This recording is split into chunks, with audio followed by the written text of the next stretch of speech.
One of the things ever since I heard you play that I've been most interested about was at such a young age, it seems like you have a really, really well developed style and it's really personal. Like, not to say everybody kind of sounds the same, but there are certain directions that drummers tend to cluster.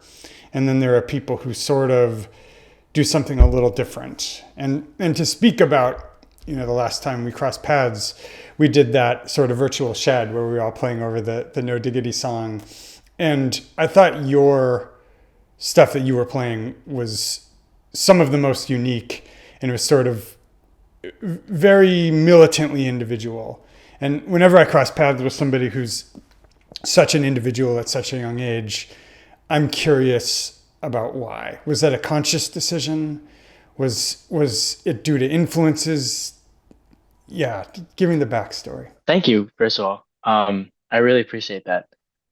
I so I think I don't know whether that was a conscious decision, but I think it might have stemmed from my first drum teacher, who is both a drummer and a tabla player.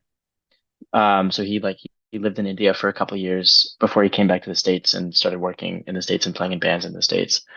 And I guess when he was teaching me, unbeknownst to me, he was teaching me like not regular, but Western drum stuff, as well as like Eastern, like Indian music concepts, like T highs, or different types of rhythmic cycles that to me I was like three, so it was just fun play. But I think learning that at a young age was pretty instrumental in me kind of not just sticking to one school of drumming, but actively trying to search elsewhere because I guess it's more fun that way, and I guess that was a product of influence for sure. And what do you think were some of your biggest influences on the kit side? Like, there are certain things I think I can identify in terms of maybe some classic funk players, but yeah, who were some of the first people you absolutely fell in love with their playing? The first person who I remember falling in love with was John Bonham, Hmm. um, on Physical Graffiti. It was like I heard that album when I was five, and I think I spent like weeks just like learning his parts on all the songs note for note because like his playing is such a representation of power and simplicity. It's simplistic but yet so full of information that like it's the perfect part for the song, and I don't think any song should be played any other way on that record. Um, and so he was my big first influence, and then Clyde Stubblefield kind of just also helped me see that groove is king. Um, and like I guess whether we like it or not, our job as a drummer is to make people dance in my eyes. And I think those two drummers were the although on different maybe spectrum or points on the spectrum of genre of playing, they're both the epitome of that groove is king. I'm also intrigued whenever I meet somebody who achieves like a really high level of maturity in their playing at a pretty young age. And not only did you do that, but obviously you kept up with your studies and stayed well rounded, as evidenced by the fact that you're studying both music and economics. So, can you pinpoint anything you think was unique about your upbringing or the way you began to engage with the drums that you felt like gave you more reps or more passion or more exposure in a way that it felt like even just in your early 20s you're playing with the maturity most people only achieve if they're lucky in their 40s or 50s. Thanks, man. I think the way I learned when I was younger was just learn what everybody who I love they're playing has been doing kind of thing. So like with Physical Graffiti or with any other album, I'd play the album on repeat in like headphones or on speakers. And my parents were so gracious that they would put up with me playing the same songs over and over again and were really supportive of that. And after like kindergarten or first grade would go back to the drum set and just learn everything and then just kind of put it aside and go on to the next one and then put it aside and go on to the next one.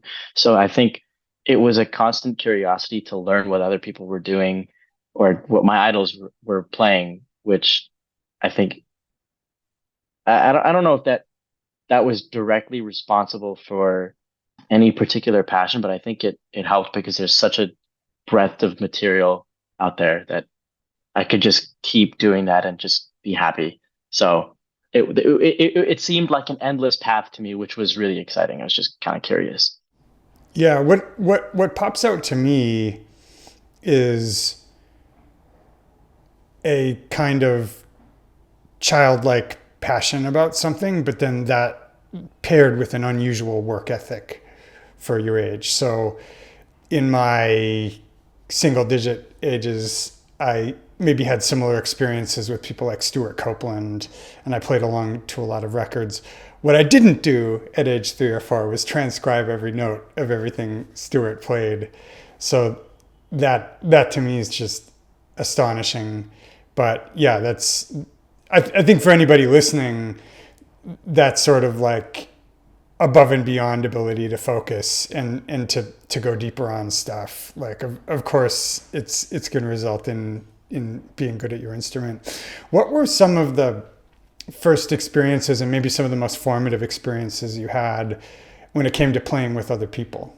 I think I played my first live gig when I was 4 with that same drum teacher who taught me, who first started teaching me. He invited me to sit in at a coffee shop with his band, Red Hawk Fly. And like he was on tabla, we set up a little drum set and a cajon. And I just remember being so incredibly nervous. I think I like walked out. I was just like, what the hell? Just a little 4-year-old me. I was like, I can't do this. And then I think my parents convinced me to come back and try it out. Um, and I think the constant feeling that that stays with me every time I play live is that I don't like I just get so engrossed in the fact that I'm playing with other people and that like there's something new is happening every second that I get to like pay attention to and like everything's cool and exciting and that I think that formed when I was younger. So I playing live with him and then also I joined the School of Rock like educational program around that time and we used to play live like every season and there's the house band there. We used to play gigs like every week. What age was this? 6, Hmm. like 6 to 10 was when I had like a lot of live experience where I was just kind of just like playing stuff every week. And it was covers. It was like learning. It was still my enjoyed hobby of learning songs like note for note, but we were just playing it live. And I guess all of that helped me get comfortable um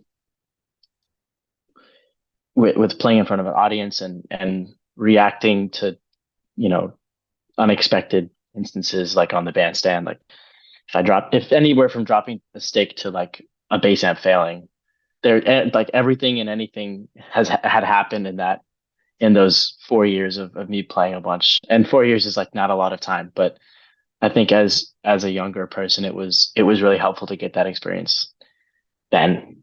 I want to go back to this teacher you had in early life who was doing tabla and who invited you to do your first gig. How did you come in contact with him? So I was at a pre-K program in Jersey and he would come, he was like the music instructor, I think, but he'd come like every Monday and just sing and play songs, like teach the ABCs while playing a djembe. And I don't remember this story particularly. It's just kind of like my mom retelling it to me. But she recounts that I was only particularly happy coming back from pre-K on Mondays, which was the day that he was there. So she ultimately found out that there's this guy who plays the hand drum who plays, and she got in contact with him and asked him, "Hey, you know, my son, could you teach him a lesson or something or try it out?" And he's like, "I don't know. He's like 3. I don't teach people who are 3." And she's like, just try it, like see what happens." And so he agreed, and he came for like a lesson, and we just kind of jammed, I guess. Um, and I guess he took a liking to me and I loved him. So we did lessons every week and it went from there. Amazing. So fast forward to high school, you're starting to get on people's radar. You're starting to play on places like is it the Late Late Show with Seth Meyers? Yeah, late night. Did this recognition, do you feel, come primarily through the internet, through Instagram, just through posting your clips? Or what do you feel like was the genesis to your sort of becoming more well known as a household name, as it were? Definitely Instagram. Yeah. I think Instagram is super, or it has been super important in my development. Both just development personally as a musician and development like to other people. Um, yeah, it's definitely Instagram. It's definitely I started like I posted pretty infrequently pre like 2016 or 2017, 2018, I don't know, 2018. Like I would just like post me like screwing around on drums or like, hey, I came up with this cool medley of a Snarky Puppy tune or whatever. And then I guess I saw that Instagram was kind of becoming like a place where people were showcasing their music stuff. So I was like, oh, I guess I'll like take it a little more seriously. Um, and I'm very glad that I did because it's been super fruitful. At what point do you feel like you developed more of a conscious plan for your career or your drumming? Or is it still sort of, I'm just playing and having fun, come what may? I definitely in high school and or I knew what I wanted to do in middle school and I knew how I wanted to do it in high school. So in middle school, I knew that I wanted like drumming and music to be a career, especially after I did a gig on Broadway for a couple of years and saw like firsthand people who made art for a living, and it was something that I found super appealing, and like that's my happy space. So somewhere a job where you're having fun while you're doing is the ideal job, I guess. So I with that mindset wanted music and drumming to be something that I wanted to do, but didn't exactly know how I'd pursue it. And then as I got closer to high school, um, I saw some of my friends who were older start to, make a career out of being a musician and realize that it's something that's feasible and that there's a path to. Um, and so it stopped becoming just a fun and games thing and became a like, how am I gonna make this work?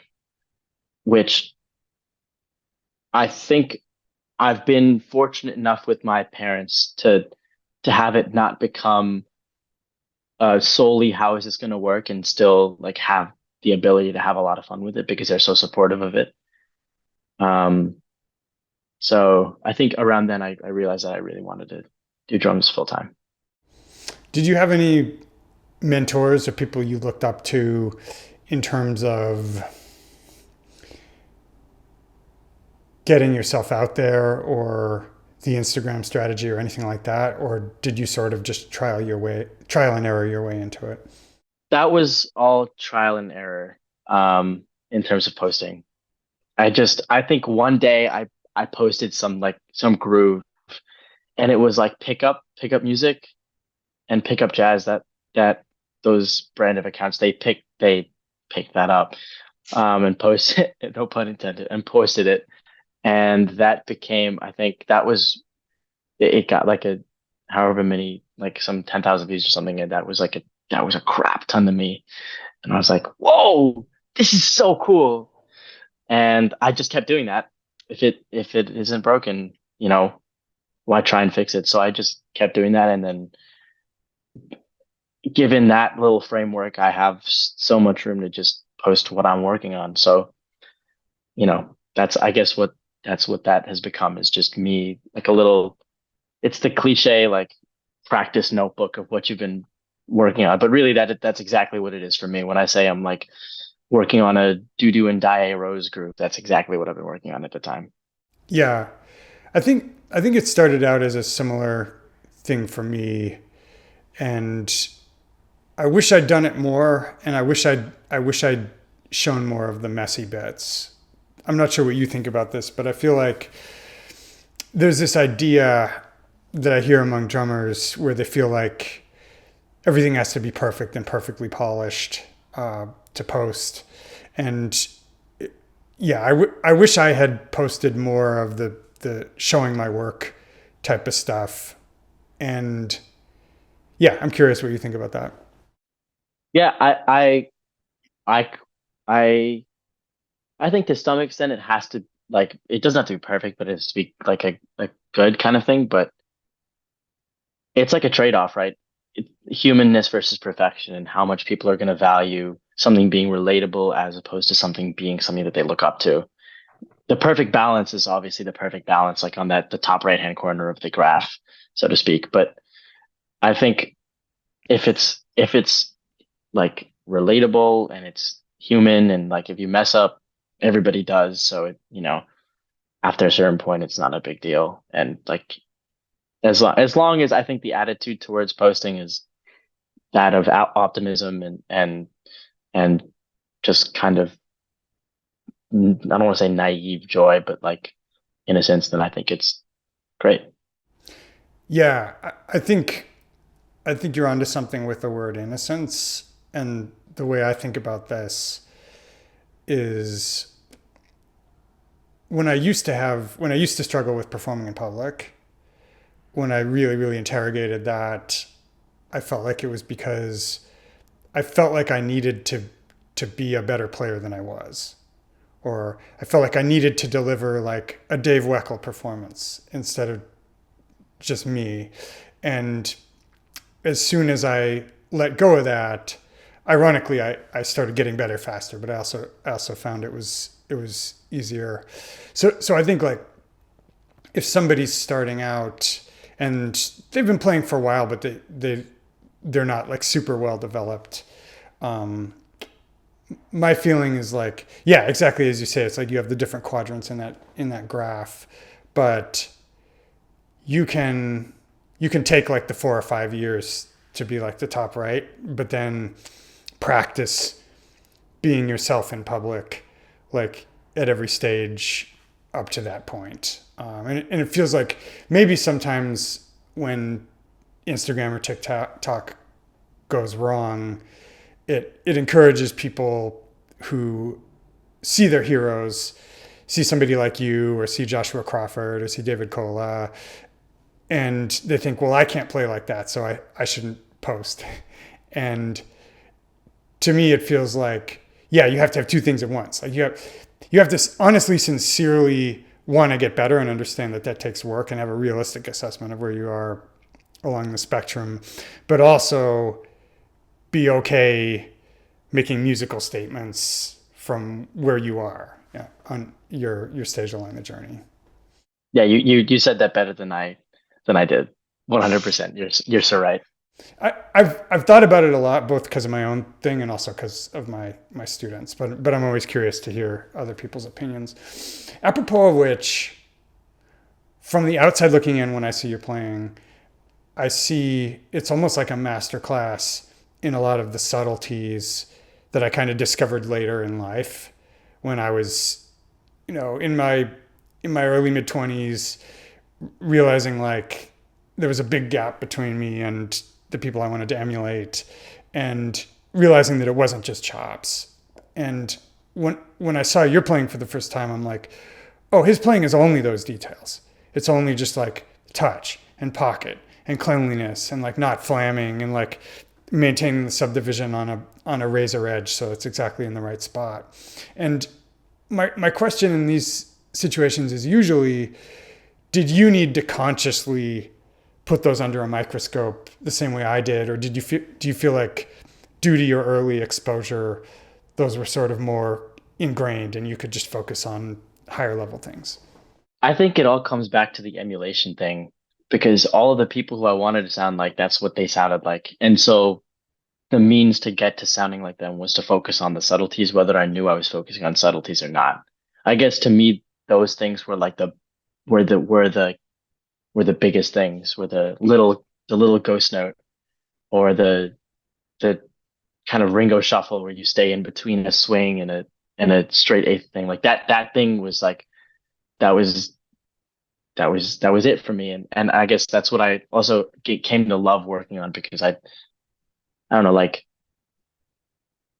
Nate Smith was a big influence for me, especially in like the 14 to 17 like year old period of my life. Like that's who I idolize, like Marcus Gilmore, um or Brian Blade, like master classes in expression and subtlety of playing. It's Brian Blade is right there. So like um yeah, I guess it's just a product of influence. That's what I just started working on.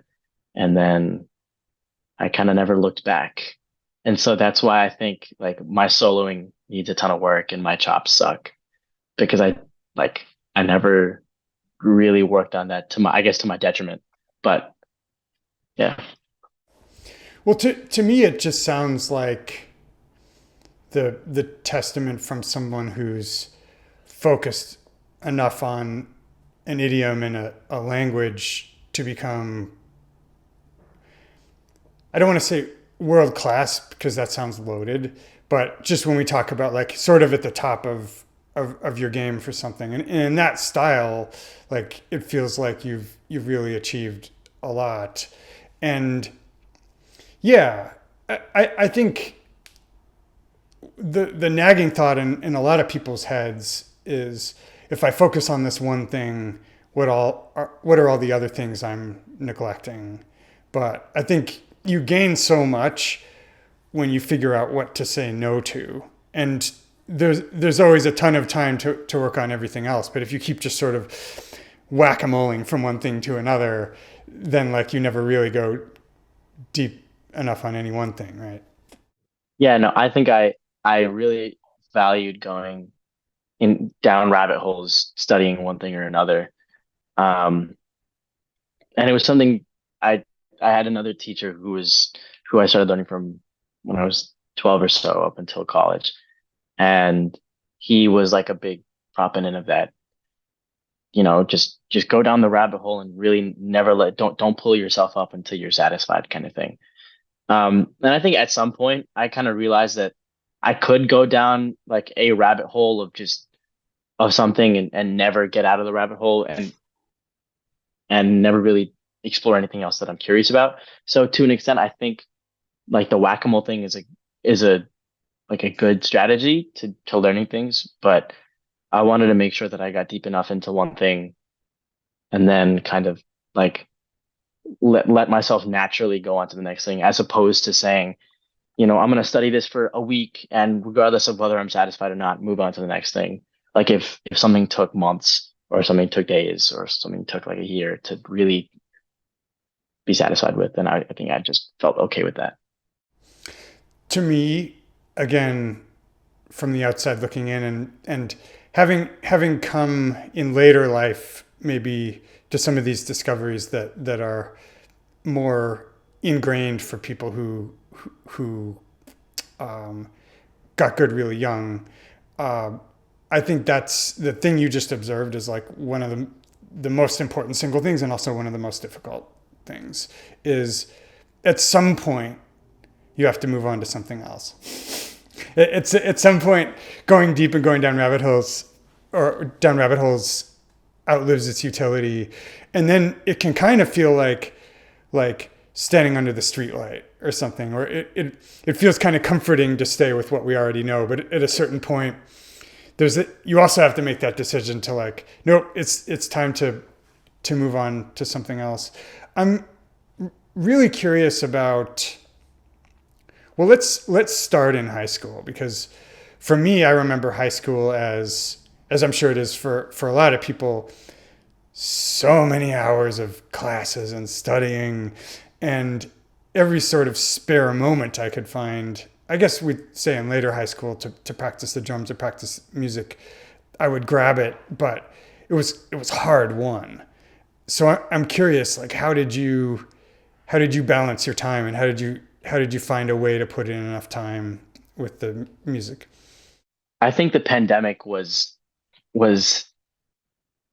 devastating, but it was helpful for me in my basement, because everything was on Zoom. So like if I didn't have to have my camera on, I did not have my camera on and was playing. So it was for 2 full years almost. Just I lived in the drum room, which was the biggest blessing ever. That at that time I really got to like know my drums and know my relationship with drums kind of thing. Um, and so that period of time was really helpful. But like senior year, college apps, work, like tests, all the time. We're back in school full time. Um, I guess I just made everything that I did like in high school, like my personality was me playing music, and it like I just kind of I leaned into the fact that I was good at that, and especially even like applying to college, like that's what I focused on, and I guess that gave me a great excuse to just keep playing.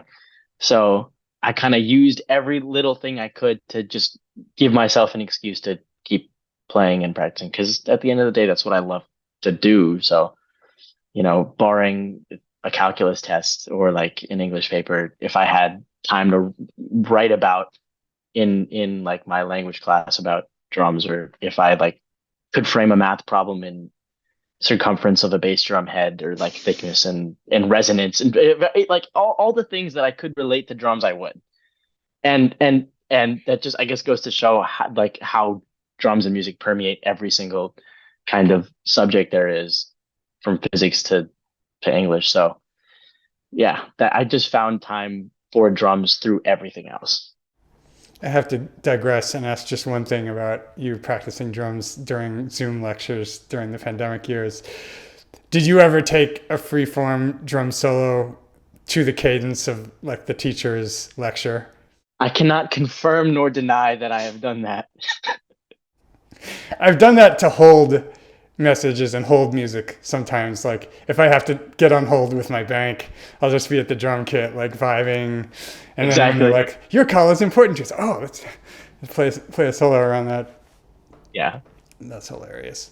So, how do you feel like your practice routine has changed as a result of what you've learned? Like, if to the degree you're able to say, what do you think the biggest difference is between the way you practice now and the way you practiced, say, at the beginning of high school or at another time you want to pinpoint during your development? I think I learned the difference between practice and playing and the value of each. So like when when I've taken a break, I don't practice straight after. I play for a bit and then get into practice. Um, but what's different? Um, I'm I'm less regimented than I was before. Like I'm more like, this is what I feel like playing and learning, so might as well feel like it. And then while I like explore it, then find a way to make it something productive and something practicable. As opposed to earlier when I had like a clear, I'm gonna practice sight reading Big Band charts for the next 2 hours because it's something I need to work on. And I'm not saying that I don't need to work on that. I 100% do, but I'm just a little less focused on that, for better or for worse, and just kind of more free. And oh, I really like the sound of this. Like I like this type of swing, so let's focus on how to get that type of swing. And then while I'm going down that mini rabbit hole, just figuring out if I can like quantify the swing to make it like a practice routine, or find a way to like make a Rolodex in my head about types of swing, something to like make it stick. Yeah, that's this stuff is endlessly fascinating to me. Would you would you say that if there was a drummer listening trying to figure out what to do and to pull life tips from our conversation, would you say that the years of having more structure in the routine were necessary to set you up to where you had better spidey sense and instincts and fundamentals to where now you're able to free associate more? 100%. Yeah. I think there's what the saying is, like, learn the rules and break them. So like I definitely think I'm still learning the rules, and I'm not at the level where I can start breaking rules yet, but I think as you get closer to learning all the rules, or metaphorical rules of playing, then you can start to be more free and start breaking them. And like, and that includes regimented practice and structure, because behind all of behind like all of Marcus Gilmore's knowledge, or behind the solos that seem to be, free, and behind some comping that he's playing, there's like definitely years of learning syncopation and like Kenny Clark stuff, and learning from his grandfather, and really sitting down and make sure that his upstrokes and his downstrokes are proper, and focusing on that stuff. So I think for sure I'm grateful that I spent a lot of time just practicing regimented stuff, and having clear cut goals for that, for the half hour, for the hour, before I started wandering off and doing whatever BS that I'm doing right now.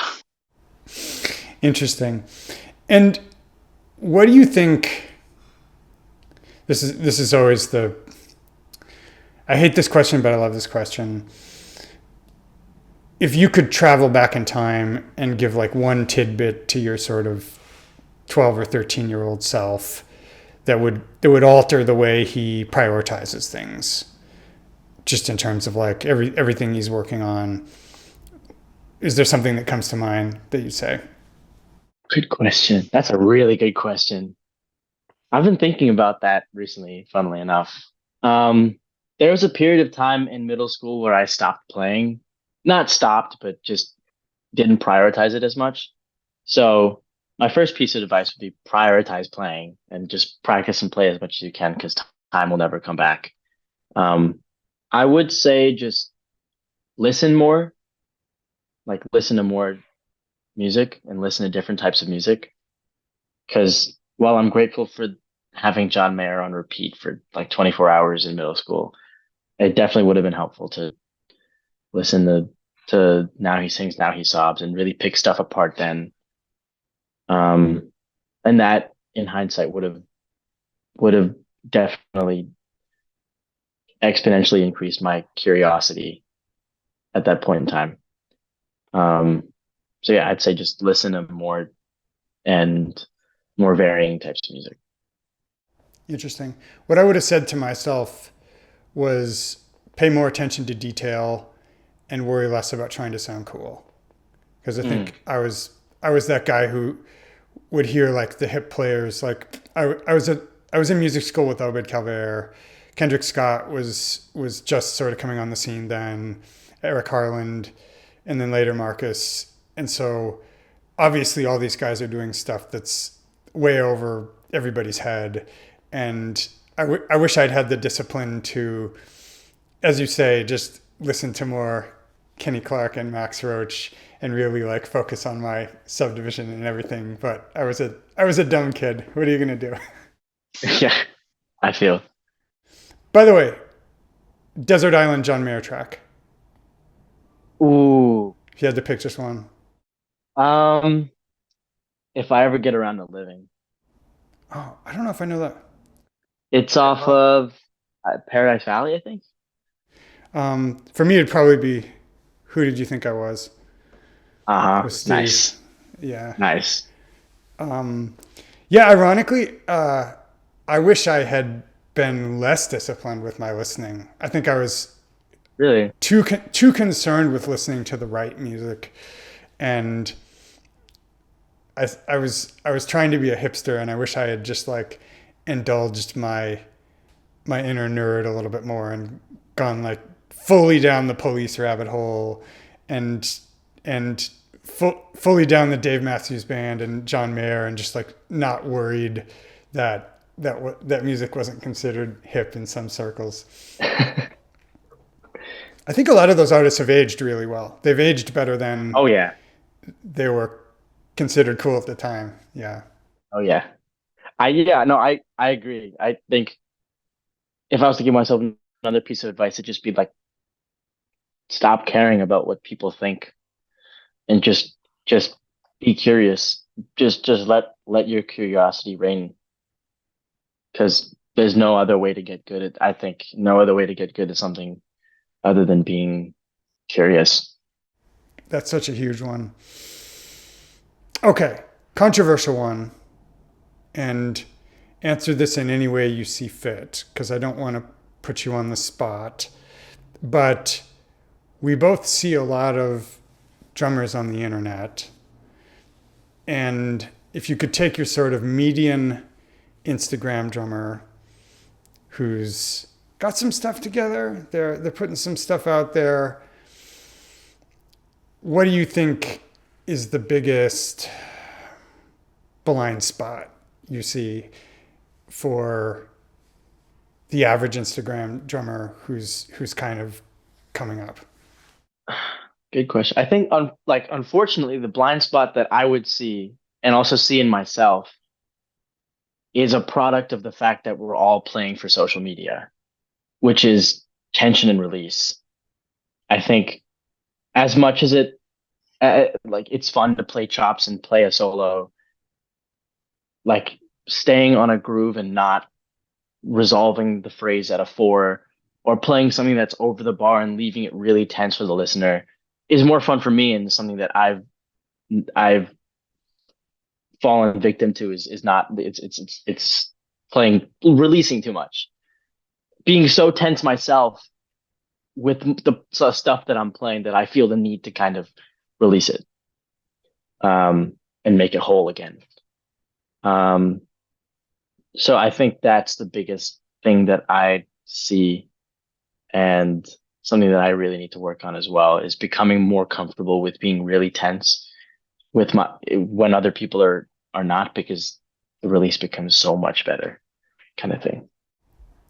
Yeah, there's always that temptation to resolve things on the one. And in fact, just the other day, like a huge hypocrite, I was practicing chops. And what I noticed listening back to the recording is I'm just resolving everything on the one. So baby steps, work in progress. What do you think was the most surprising thing about sitting in with the late night band the first time you did it? Like, what's the biggest thing that was different from your expectations? It's a whole new world. TV is so different from anything else. It's different from I did a theater thing, and I knew what it was like to be a part of a professional company playing shows the same exact way for weeks and months on end. But with the TV world, like, you're a part of a part of a part of a whole. No, like, in no world is the drummer who's sitting in of any focus until they do something wrong. Like, if I play and I don't time exactly right with when the guest sits down on the couch and end the phrase there, it's going to be noticed. But like if I do, then it's just another day on TV. Um, and so coming in like that got me really nervous. Um, was sitting and practicing and playing, and then be like, okay, I understand this has to be simple, like no super chops, just play the music, play what's supposed to be played, serve the music. But then when whoever comes and sits down on the couch, and I'm like looking, I'm like, are they gonna sit down now? Are they gonna do a lap? That part was the most stressful for me and was the most different. Um, but it was fun.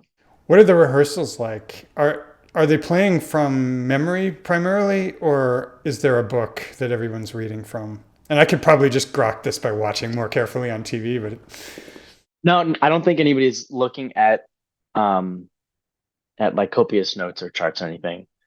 It's all like we come in the day of and like rehearse a bunch of music and write stuff.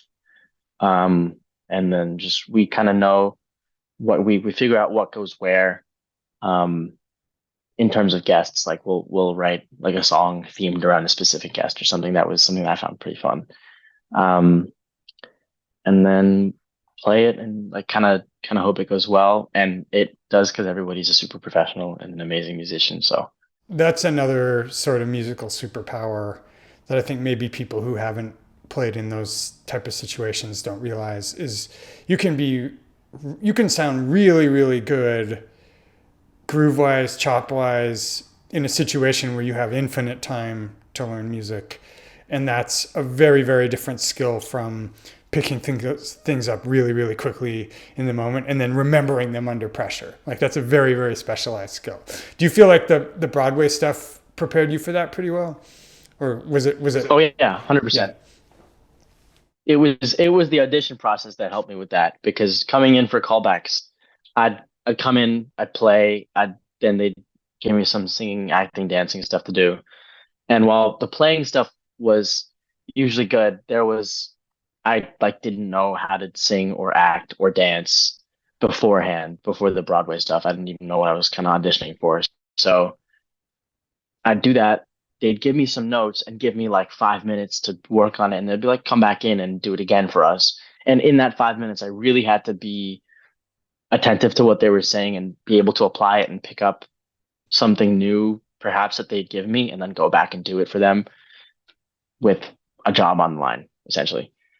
So that was big preparation. And then also the School of Rock stuff, like the educational program, when I was much younger, um, we were given like a week to learn songs, and in my case, like I'd learn the entire set list just in case someone was not there, and because I kind of found it fun.